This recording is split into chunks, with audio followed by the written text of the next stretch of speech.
नमस्कार दोस्तों, स्वागत है आप सभी का हमारे चैनल पर। आशा है आप सभी ठीक होंगे। तो जो भी बीपीएससी शिक्षक भर्ती 4.0 हिंदी विषय की तैयारी कर रहे हैं उनके लिए ये सीरीज़ काफ़ी फ़ायदेमंद, काफ़ी महत्वपूर्ण साबित होने वाली है। ठीक है, क्योंकि जितने भी प्रश्न लाए जा रहे हैं वो सभी आपके परीक्षा को ध्यान में रख कर लाए जा रहे हैं। ठीक है, जैसे प्रश्न आपके परीक्षा में पूछे जाते हैं। इसके अलावा जैसे कि यूपी टीजीटी पीजीटी हो गया आपका, DSSB, NVS, KVS, इन सभी परीक्षाओं के लिए काफ़ी महत्वपूर्ण क्लास रहने वाली है। तो हो सके तो हमारे चैनल के साथ ज़रूर जुड़ें और क्लास को अंत तक देखें। जिन्हें भी हमारे क्लासेस के PDF चाहिए होंगी वो हमारे टेलीग्राम चैनल से भी जुड़ सकते हैं। अभी नई ही है, ठीक है, टेलीग्राम चैनल अभी न्यू ही बनाई है तो ज़्यादा सब्सक्राइबर भी नहीं है, तो वहाँ भी PDF वगैरह सेंड कर दिया जाता है। चलिए शुरू करते हैं, देखते हैं पहला प्रश्न है, कीर्तिलता किस भाषा में रचित है? कीर्तिलता अवहट्ट भाषा में रचित है। कीर्तिलता अवहट्ट भाषा में रचित है। इसके अलावा कीर्ति पताका भी रचना है। कीर्तिलता, कीर्ति पताका, ये सभी रचनाएं किनकी है? तो विद्यापति की है। कीर्ति पताका भी आपका अवहट्ट में रचित है। विद्यापति जो है इसके रचयिता तिरहुत के राजा शिव सिंह, तिरहुत के राजा शिव सिंह और कीर्ति सिंह के राज दरबारी कवि रहे। विद्यापति तिरहुत के राजा शिव सिंह और कीर्ति सिंह के राज दरबारी कवि रहे। विद्यापति ने संस्कृत और मैथिली भाषा में भी रचनाएं की हैं। विद्यापति ने संस्कृत और मैथिली भाषा में भी रचनाएं की हैं। इसके अलावा आचार्य शुक्ल ने विद्यापति को श्रृंगारी कवि माना है और बच्चन सिंह ने विद्यापति को जातीय कवि माना है। प्रश्न सारे महत्वपूर्ण पॉइंट्स लिए हैं जिससे संबंधित प्रश्न पूछे जाते हैं। ठीक है, जैसे किसने विद्यापति को जातीय कवि कहा है? तो बच्चन सिंह ने विद्यापति को जातीय कवि कहा है। विद्यापति को श्रृंगारी कवि किसने माना है? तो आचार्य शुक्ल ने विद्यापति को श्रृंगारी कवि माना है। हिंदी की कितनी उपभाषाएं हैं? तो हिंदी की आपकी हो गई 5 उपभाषाएं। हिंदी की 5 उपभाषाएं हैं। कौन कौन सी देख लेते हैं? पश्चिमी हिंदी, राजस्थानी हिंदी, पहाड़ी हिंदी, पूर्वी हिंदी, बिहारी हिंदी। इन सभी के अंतर्गत इनकी उपभाषाएं भी आती हैं। जैसे ठीक है, पश्चिमी हिंदी के अंतर्गत आपका ब्रजभाषा हो गया, खड़ी बोली हो गया। खड़ी बोली का एक और नाम आपका कौरवी भी हो जाता है। बुंदेली हो गया, ठीक है, हरियाणवी हो गया, ये सभी आपके पश्चिमी हिंदी के अंतर्गत आ जाएंगे। राजस्थानी हिंदी में आपका मारवाड़ी, मेवाती, मालवी, जयपुरी, ये सभी राजस्थानी हिंदी के अंतर्गत। पूर्वी हिंदी के अंतर्गत आपका आ गया अवधी, बघेली, छत्तीसगढ़ी। बिहारी हिंदी में आ गया आपका मैथिली, मगही और आपका भोजपुरी आ गया। पहाड़ी हिंदी में आ गया आपका गढ़वाली, कुमाऊनी, ये सभी पहाड़ी हिंदी के अंतर्गत आ जाएगा। अगला प्रश्न देखेंगे, मैथिली का क्षेत्र नहीं है। मैथिली का क्षेत्र निम्न में से कौन सा नहीं है? तो गोरखपुर नहीं है। गोरखपुर में भोजपुरी बोली जाती है। गोरखपुर में भोजपुरी बोली जाती है।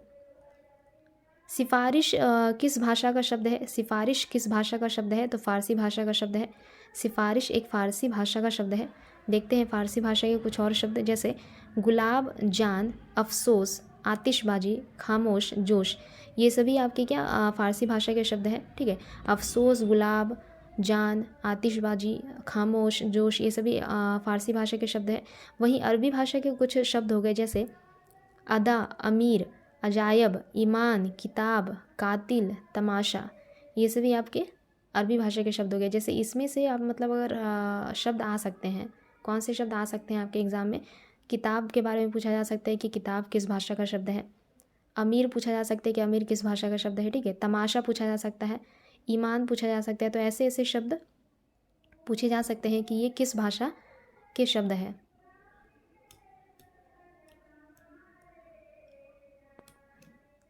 मतलब ऐसे शब्द पूछे जाएंगे ना जैसे कि हमें लगे कि वो तो हमारे ही जैसे हिंदी भाषा का शब्द है। मतलब इतने जैसे कॉमन से शब्द पूछे जाएंगे, परंतु वो होते किसी और भाषा से आए हुए शब्द होते हैं, परंतु हमें लगता है कि जैसे वो हमारा हिंदी का ही शब्द है। सदैव में कौन सी संधि है? सदैव में कौन सी संधि है? तो सदैव में हो जाएगा आपका वृद्धि संधि। बताया था आपका जैसे कि वृद्धि संधि को पहचानने का ट्रिक क्या है? तो जिन भी शब्दों में आपको अ या फिर औ की ध्वनि सुनाई दे, ठीक है, जिन भी शब्दों में आपको अ या फिर औ की ध्वनि सुनाई दे मध्य में, वहाँ पे क्या हो जाता है? आपका वृद्धि संधि हो जाता है। जिस भी शब्द के मध्य में अ या फिर औ की ध्वनि आए वहाँ पे वृद्धि संधि देखा जाता है। जैसे सदैव में देखिए मध्य में अ की ध्वनि आ रही है, तो इस प्रकार ये वृद्धि संधि हो जाएगा। अगला प्रश्न है, लोग है लागी कवित बनावत, मोही तो मेरो कवित बनावत, ये पंक्ति किनकी है? तो ये है घनानंद की पंक्ति। घनानंद की कुछ महत्वपूर्ण रचनाएं हैं, जैसे सुजान सार, इशक लता, विरह लीला, यमुना यश। सुजान सार, इशक लता, विरह लीला, यमुना यश, इसे काट दीजिएगा, ये तीनों याद रखिएगा। अगला प्रश्न देखेंगे, निम्न में से कौन से कवि भारतेंदु मंडल के नहीं है? तो रामनरेश त्रिपाठी भारतेंदु मंडल के रचनाकार नहीं है। बाकी तीनों जो है ये भारतेंदु मंडल के है। इनमें से किस साहित्यकार का संबंध बिहार से नहीं है? तो हजारी प्रसाद द्विवेदी जी का संबंध बिहार से नहीं है। हजारी प्रसाद द्विवेदी जी का संबंध बिहार से नहीं है। हजारी प्रसाद द्विवेदी जी के कुछ महत्वपूर्ण रचनाएं हैं, जैसे सुर साहित्य, हिंदी साहित्य की भूमिका, नाथ संप्रदाय, साहित्य का मर्म, अशोक के फूल इत्यादि। सुर साहित्य, हिंदी साहित्य की भूमिका, साहित्य का मर्म, अशोक के फूल, ये सभी आपके हजारी प्रसाद द्विवेदी जी की महत्वपूर्ण रचनाएं हैं। अगला प्रश्न है, सचमुच अमीरी की कब्र पर पनपी हुई गरीबी बड़ी ही जहरीली होती है, कथन का संबंध निम्न में से किस रचना से है? तो कहानी का प्लॉट से है। इस कथन का संबंध किससे है? तो कहानी का प्लॉट से है। कहानी के प्लॉट नामक रचना से उद्धृत है ये वाली पंक्ति। आवारा मसीहा किसकी जीवनी है? आवारा मसीहा शरद चंद्र चट्टोपाध्याय की जीवनी है।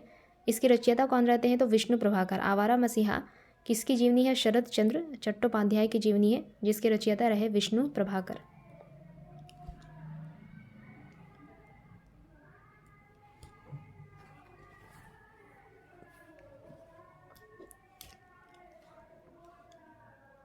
विष्णु प्रभाकर जी की कुछ अन्य रचनाएं हैं, जैसे अर्धनारीश्वर, डॉक्टर, स्वप्नमयी, क्षमादान, टूटते परिवेश। अर्धनारीश्वर, डॉक्टर, स्वप्नमयी, क्षमादान, टूटते परिवेश, ये सभी विष्णु प्रभाकर की अन्य रचनाएं हैं। अमृतलाल नागर ने सूरदास को अपने किस उपन्यास का कथानायक बनाया है? अमृतलाल नागर ने सूरदास को अपने किस उपन्यास का कथानायक बनाया है? तो खंजन नयन। अमृतलाल नागर ने अपने उपन्यास खंजन नयन का कथानायक किसे बनाया है? तो सूरदास को बनाया है, याद रखिएगा। और मानस का हंस का कथानायक बनाया है तुलसीदास को, ठीक है। मानस का हंस का कथानायक किसे बनाया है अमृतलाल नागर ने? तो तुलसीदास को। मतलब मानस के हंस में तुलसीदास की चर्चा की गई है, वहीं खंजन नयन में सूरदास की चर्चा की गई है।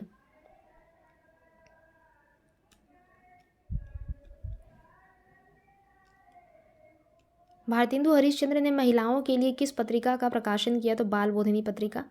बाल बोधिनी जो पत्रिका है ये महिलाओं पर आधारित है, ठीक है। महिलाओं के लिए ये प्रकाशित की गई थी। इसके अलावा हरिश्चंद्र चंद्रिका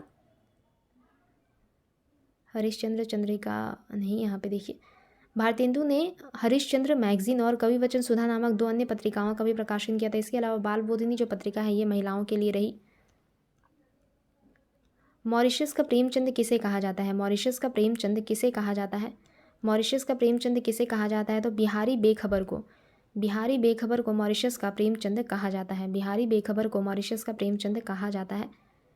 इनकी प्रमुख रचनाएं रहीं, जैसे नदी बहती रही, आंदोलन, एक बीघा प्यार, जम गया सूरज, लाल पसीना, शेफाली।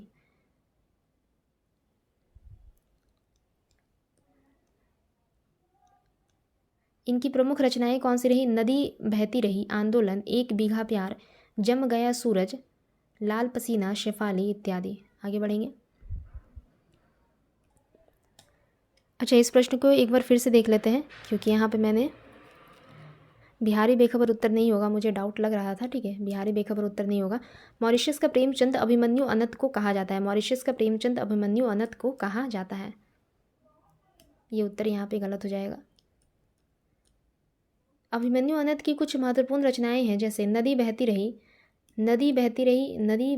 एक मिनट, नदी बहती रही, आंदोलन, एक बीघा प्यार, जम गया सूरज, लाल पसीना, शेफाली। अगला प्रश्न देखेंगे।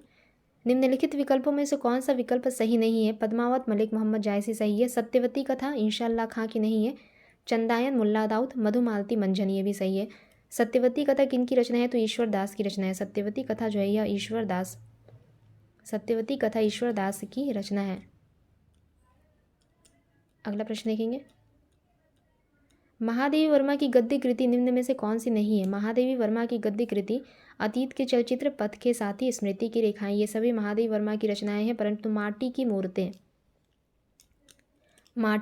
ये किन की रचना है? तो राम वृक्ष बेनीपुरी जी की रचना है। माटी की मूर्तें राम वृक्ष बेनीपुरी जी की रचना है, ठीक है। माटी की मूर्तें राम वृक्ष बेनीपुरी जी की रचना है। अगला प्रश्न देखेंगे। किस कृति के लिए दिनकर को ज्ञानपीठ पुरस्कार दिया गया? किस कृति के लिए दिनकर को ज्ञानपीठ पुरस्कार दिया गया? तो उर्वशी नामक कृति के लिए दिनकर को ज्ञानपीठ पुरस्कार दिया गया। उर्वशी नामक कृति के लिए दिनकर को ज्ञानपीठ पुरस्कार दिया गया। वहीं संस्कृत के 4 अध्याय के लिए इन्हें साहित्य अकादमी पुरस्कार दिया गया। संस्कृत के 4 अध्याय के लिए दिनकर को साहित्य अकादमी पुरस्कार दिया गया। कब? 1959 में। कुछ अन्य महत्वपूर्ण पॉइंट से दिनकर से संबंधित, जैसे दिनकर को समय सूर्य और अधैर्य का कवि कहा जाता है। दिनकर की कुछ प्रमुख रचनाएं हैं, जैसे प्रश्न आ सकता है कि समय सूर्य और अधैर्य का कवि किसे कहा जाता है? तो रामधारी सिंह दिनकर को कहा जाता है। दिनकर की कुछ अन्य रचनाएं हैं, जैसे रेणुका, हुंकार, उर्वशी, रसवंती, कुरुक्षेत्र, रश्मिरथी, दिल्ली, आत्मा की आंखें। रेणुका, हुंकार, उर्वशी, रसवंती, कुरुक्षेत्र, रश्मिरथी, दिल्ली, आत्मा की आंखें इत्यादि ये सभी दिनकर की महत्वपूर्ण रचनाएं हैं। ऋतु में अर्थभेद कौन सा है, यानी कौन सा सही हो जाएगा, इनका अर्थ कौन सा सही हो जाएगा? निम्न में से कठोर मौसम, मिथ्या मौसम। ये वाला तो ऋतु का अर्थ सभी को पता होगा कि मौसम ही होगा, ठीक है। परंतु ऋतु का अर्थ क्या हो जाएगा? कठोर, मिथ्या, पवित्र या फिर सत्य। तो सत्य हो जाएगा, ठीक है। इस ऋतु का अर्थ हो जाएगा सत्य और ऋतु यानी मौसम। परमेश्वर में कौन सी संधि है? परमेश्वर में आपका संधि हो जाएगा, परमेश्वर में है गुण संधि। गुण संधि को पहचानने का तरीका है कि गुण संधि वाले जितने भी शब्द होते हैं ना, इन शब्दों के मध्य में आपको ए, ओ या फिर अर की ध्वनि आएगी, ठीक है। तो यहाँ देखिए मध्य में ए की ध्वनि आ रही है ना। तो इस प्रकार के जो शब्द होते हैं वो गुण संधि के अंतर्गत आ जाएंगे।